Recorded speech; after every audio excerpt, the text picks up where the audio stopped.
À l'instar du solaire, l'éolien a aussi le vent en poupe dans le royaume. La seconde phase du programme intégré de l'énergie éolienne vient d'être lancée par l'Office national de l'électricité et de l'eau potable.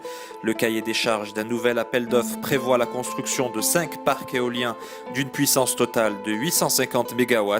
Les nouveaux parcs verront le jour à Midelt, à Tanger, à Boujdour, près de Tarfaya et près d'Essaouira d'ici 2016 à 2020 pour un investissement global de près de 5 milliards de dirhams.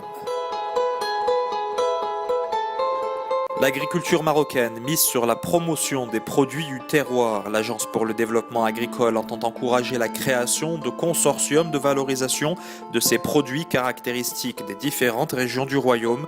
De quoi accélérer les exportations de safran, d'agrumes ou d'huile d'argan dont le potentiel est estimé à 11 milliards de dirhams.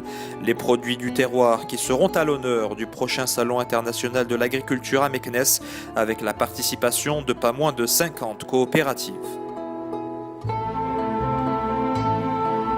La voiture totalement électrique pourrait voir le jour avec le concours d'un brillant chercheur marocain. Rachid Yazami, l'un des pères de la batterie au lithium, consacre actuellement une partie de ses recherches à l'élaboration d'un véhicule capable de parcourir 100 000 km, ce qui passe par la conception de batteries rapidement rechargeables dotées d'une grande autonomie mais aussi plus sûre.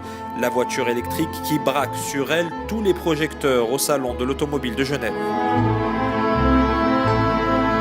Le chiffre de la semaine, ce sont les retenues des principaux barrages du royaume avec près de 11 milliards et demi de mètres cubes. Le taux de remplissage atteint actuellement 72% contre 79% à la même période de l'année dernière. Malgré cela, certains édifices ont connu une progression significative de leur capacité de stockage, à l'image du barrage Al El Fassi qui avoisine les 92%. Le Maroc qui dispose actuellement d'une capacité de stockage de 17 milliards de mètres cubes à travers ses 130 barrages et il devrait en compter 50 de plus à l'horizon 2030. Un exemple marrant, dans notre boîte on a enlevé 130 néons qui ne servent à rien. Dans notre truc plus sérieux, l'utilisation des fours à vernis, c'est 30% de consommation en plus de la machine pendant la période. On a réussi à trouver une organisation pour mettre en route le vernis 2 jours par semaine au lieu de 5 jours par semaine. L'année dernière, on a fait 8% de croissance dans l'entreprise, on a fait -5% en conso électrique. On a démarré la démarche développement durable par le tri sélectif.